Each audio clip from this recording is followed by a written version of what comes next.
Before beginning this talk, I'd like to say a word on why it is important to have an Orthodox worldview, or rather, why it is more difficult to have one today than it was in past centuries. In past centuries, for example, in Russia in the 19th century, what we can call an Orthodox worldview was an inseparable part of daily life.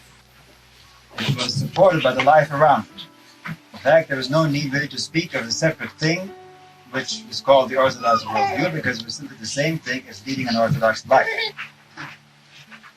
In many countries, as in Russia, the government itself confessed Orthodox religion. It was the center of public functions, and the king, or the ruler himself, was the first Orthodox layman with the responsibility to give a Christian example to all of his subjects. Every city had Orthodox churches. Many of these churches had services every day, morning and evening. There were monasteries in all the great cities, in many small cities, outside the cities, and in the countryside, in deserts and wildernesses. In Russia, there were over 1,000 monasteries altogether, officially organized monasteries, in addition to other, more unofficial groups. And monasticism was an accepted part of life. Most families, in fact, had somewhere in them a sister or a brother, an uncle, a grandfather, a cousin, or someone who was a monk or a nun. In addition to all the other kinds of Orthodox examples of Orthodox life, people who wandered from monastery to monastery, fools for Christ, and the whole way of life is permeated by Orthodox kinds of people, of which, of course, monasticism is the center. Orthodox customs were a part of daily life. Most books that were commonly read were Orthodox. And daily life itself was a very difficult thing for most people without modern conveniences. People had to work hard to survive. Life expectancy was not great. Death was a frequent reality. And all of this reinforced the Church's teaching on the other world, which is real and near. So living an Orthodox life in such circumstances was really the same thing as having an Orthodox worldview. And there was really no need to talk about such a thing as an Orthodox worldview. Today, on the other hand, all this has changed very drastically. Our orthodoxy is a little island in the midst of a world which operates on totally different principles. Every day, these principles are changing for the worse, making us, who are Orthodox Christians, more and more alienated from it. Many people are tempted to divide their lives into two sharply distinct categories. The daily life we live at work, with worldly friends and our worldly business, and orthodoxy, which we live on Sundays and other times in the week when we have time for it. But the worldview of such a person who divides his life up this way, if we look closely at it, is often a strange combination of Christian values and worldly values, which really do not mix together very well at all. The purpose of this talk, therefore, is to see how people living today can begin to make their worldview more of one piece, to make it a whole Orthodox worldview. Orthodoxy is life. If we don't live Orthodoxy, we simply are not Orthodox, no matter what formal beliefs we might hold. Life today in our contemporary world has become very artificial, very uncertain, very confusing. It is true Orthodoxy has a life of its own, but it is also not very far from the life of the world around us. And so the life of the Orthodox Christian, even when he's being just purely Orthodox, cannot help but reflect the life around us in some way. And so a kind of uncertainty and confusion have also entered into Orthodox life in our times. In this talk, I will try to look at contemporary life and then at our Orthodox life to see how better we might fulfill our Christian obligation to lead otherworldly lives even in these quite terrible times, and to have an Orthodox Christian view of the whole of life today that will enable us to survive these times with our faith intact.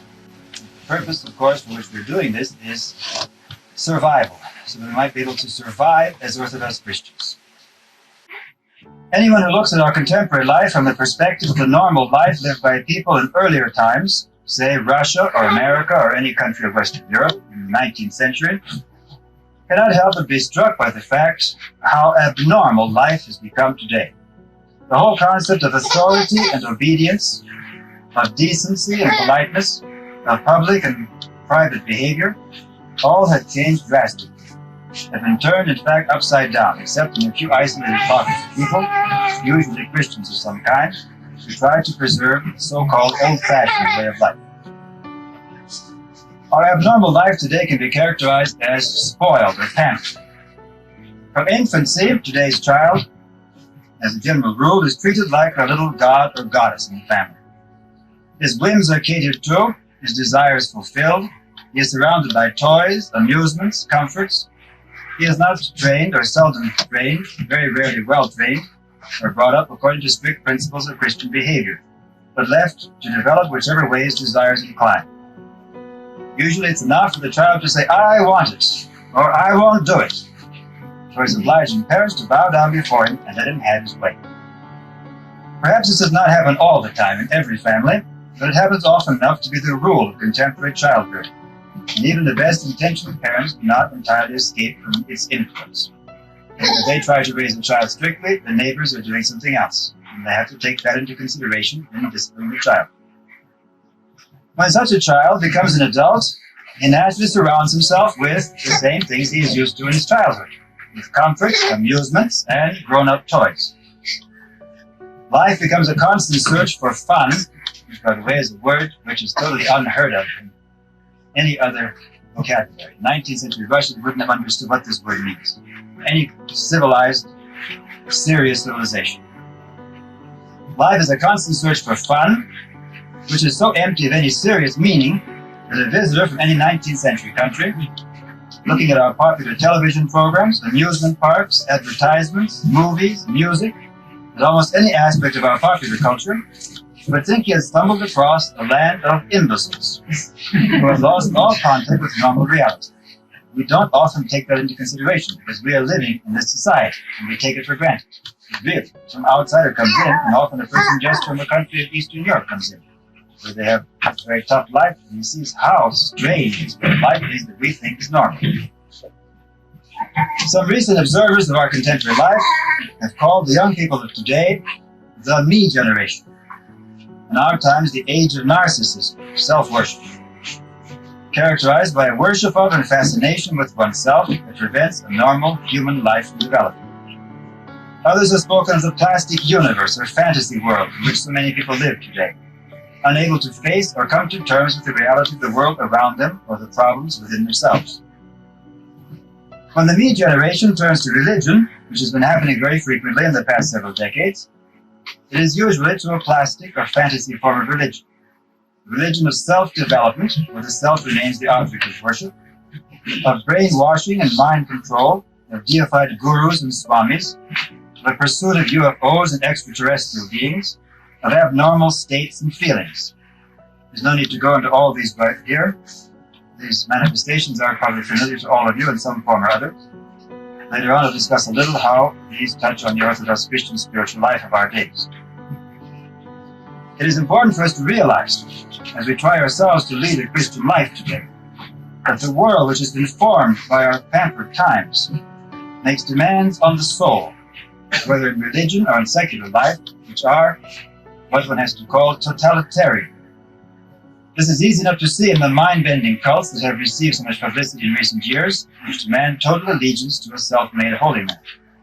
But it is just as evident in secular life, where one is confronted not just by an individual temptation here or there, but by a constant state of temptation that attacks one, whether in the background music heard everywhere in markets and businesses, in the public signs and billboards on city streets, in the rock music which is brought everywhere by its devotees, even to forest campgrounds and trails, and in the home itself, where television often becomes the secret ruler of the household, dictating modern values, opinions, and tastes. If you have young children, you know how true this is when you see something on television, how difficult it is to fight against this new opinion which has been given as an authority for the television. The message of this universal temptation, which occurs in all these various forms, which attacks men today, and quite openly in the secular forms, but usually more hidden when it becomes religious, is something like the following motto: live for the present, enjoy yourself, relax, be comfortable. Behind this message is another, more sinister undertone, which is openly expressed only in the officially atheist countries, which are one step ahead of the free world in this respect. In fact, we should realize that what is happening in the world today is very similar, whether it occurs behind the Iron Curtain or in the free world. There are different varieties of it, but a very similar attack is being made to get our soul. In the communist countries, which have an official doctrine of atheism, they tell quite openly that you are to forget about God, forget about any other life but the present one, remove from your life the fear of God and reverence for holy things, regard those who still believe in God in the old-fashioned way as enemies who must be exterminated. One might take, as a symbol of our carefree, fun-loving, self-worshipping times, our American Disneyland. But if so, we should not neglect to see behind it the more sinister symbol that shows where the me generation is really headed. This symbol is the Soviet Gulag, a chain of concentration camps that still governs the life of nearly half the world population. What does all this have to do with us who are trying to lead as best we can a sober Orthodox Christian life? It has a lot to do. We have to realize that the life around us, abnormal though it is the place where we begin our own Christian life.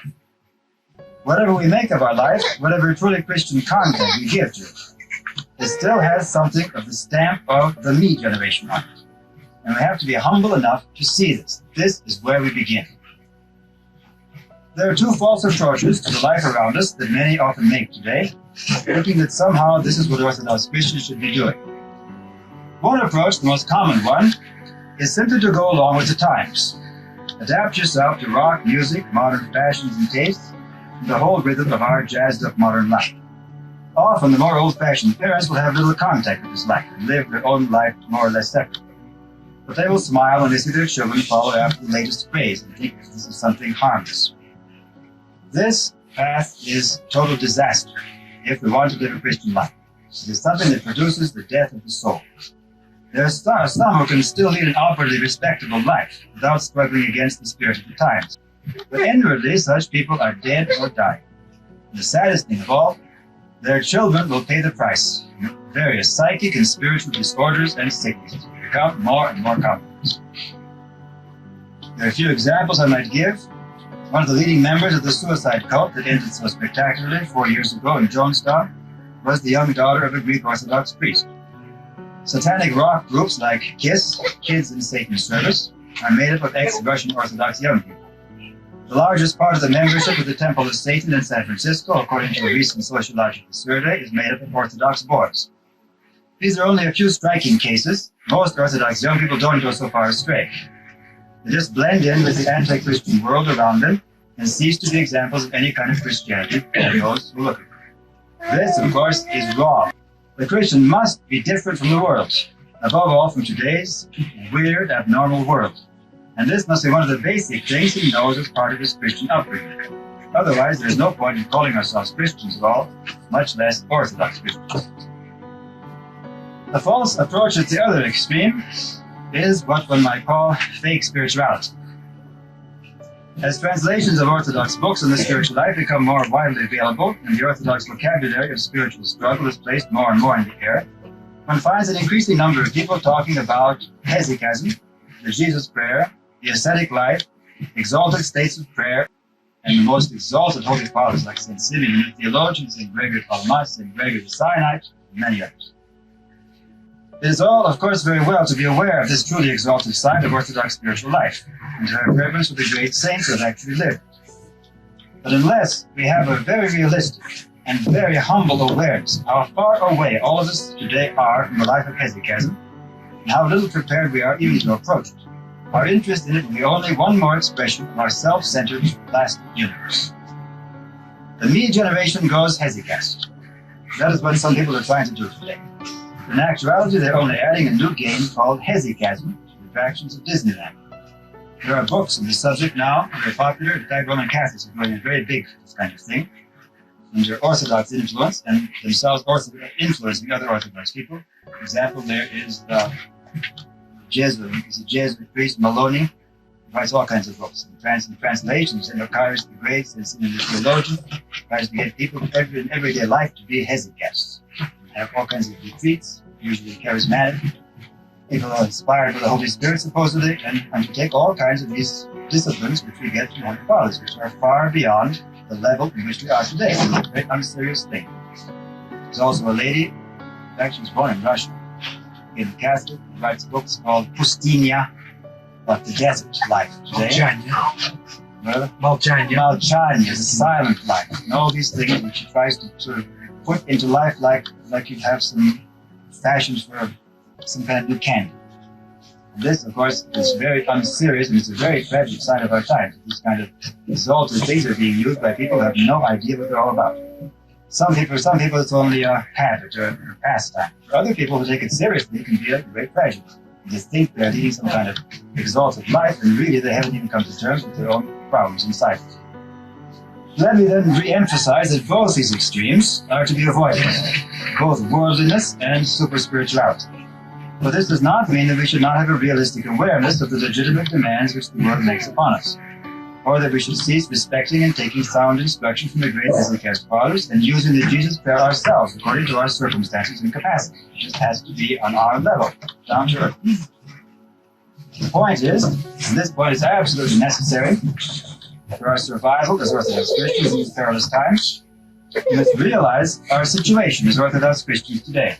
We must realize deeply what times we are living in, how little we actually know and feel our orthodoxy, how far we are not just from the saints of ancient times, we can't even touch it, but even from the ordinary Orthodox Christians of 100 years ago, or even a generation ago, and how much we must humble ourselves just to survive as Orthodox Christians today. More specifically, what can we do to gain this awareness, this realization, and how can we make it fruitful in our lives? I'll try to answer this question in two parts. First, concerning our awareness of the world around us, which as never before in the history of Christianity has become our conscious enemy. And second, concerning our awareness of orthodoxy, which I'm afraid most of us know much less than we should, and much less than we have to know if we wish to keep it. First, since whether we wish it or not, we are in the world, and its effects are felt strongly wherever you are today, even in a remote place like our monastery here. Therefore, we must face it and its temptations squarely and realistically, but without giving in. In particular, we must prepare our young people for the temptations facing them, and, as it were, inoculate them against the temptation. We must be aware that the world around us seldom helps and almost always hinders the upbringing of a child in the true Orthodox spirit. We must be ready every day to answer the influence of the world by the principles of a sound Christian upbringing. This means, to go into a few more specific points, that what a child learns at school must be constantly checked and corrected at home. You can't assume what he's going to learn in school is something that's profitable or secular and has nothing to do with his orthodox outlook on life. A child may be taught useful skills and facts in schools, although many schools in America today are failing miserably even with this. In fact, many school teachers tell us that all they can do is keep the children in good order in class without even teaching them anything. But even if he gets this much, which few are getting there, he's also taught many wrong attitudes in philosophy. The child's basic attitude towards an appreciation of literature, music, history, art, philosophy, even science, and of course life and religion, must come first of all not from school, because the school will give you this all mixed up with modern philosophies. It must come first from the home and the church, or else the child is bound to be miseducated in today's world. The public education is at best agnostic and at worst openly atheistic or anti-religious. Of course, in the Soviet Union, all this is forced upon the child to know religion whatsoever, and there's an active program of making the child atheist. Another point, parents must know exactly what is being taught their children in sex education courses, which are almost universal today in American schools, and this must be corrected at home, not only by a frank attitude to this subject, especially between fathers and sons, a very rare thing in American society, but also by a clear setting forth of the moral aspect, which is totally absent in public education. Another point, parents must know just what kind of music their children are listening to, what is in the movies they see, listening and seeing together with them when necessary, what kind of language they're exposed to, what kind of language they use, and various other points of common everyday life, and there must be a Christian answer, a Christian attitude given to all of this. Television, and households where there is not enough courage to throw it out the window, must be strictly controlled and supervised to avoid the poisonous effects of this machine which has become the leading educator of anti-Christian attitudes and ideas in the home itself, especially to the young. I speak about the raising of children because this is where the world first strikes its blows at Orthodox Christians. and forms them in its image. Once wrong attitudes have been formed in a child, the task of giving him a Christian education becomes doubly difficult.